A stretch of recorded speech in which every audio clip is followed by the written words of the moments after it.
ভেবেছিলাম প্রথম যেদিন ফুটবে তোমায় দেখব, তোমার পুষ্পবনের গাথা মনের মতো লিখব।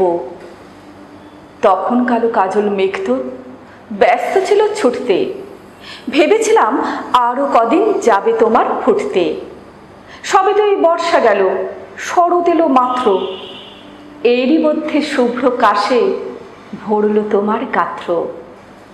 ক্ষেতের আলে, নদীর কূলে, পুকুরের ওই পাড়টায় হঠাৎ দেখি কাশ ফুটেছে বাঁশবনের ওই ধারটায়। আকাশ থেকে মুখ নামিয়ে মাটির দিকে নুয়ে দেখি ভোরের বাতাসে কাশ দুলছে মাটি ছুঁয়ে। কিন্তু কখন ফুটেছে তা কেউ পারে না বলতে, সবাই শুধু থমকে দাঁড়ায় গাঁয়ের পথে চলতে। পুচ্ছতোলা পাখির মতো কাশবনে এক কন্যে তুলছে কাশের ময়ূর চূড়া কালো খোঁপার জন্যে। যেন শরৎ রানী কাশের বোরখাখানি খুলে কাশবনের ওই আড়াল থেকে নাচছে দুলে দুলে।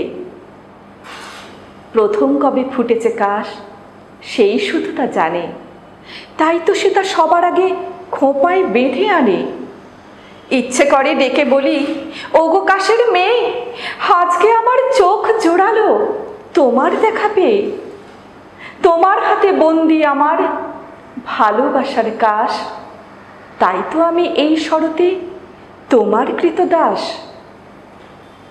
ভালোবাসা কাব্য সুরে কাশ ছড়েছে যেই, দেখি আমার শরৎ রানী কাশবনে আর নেই।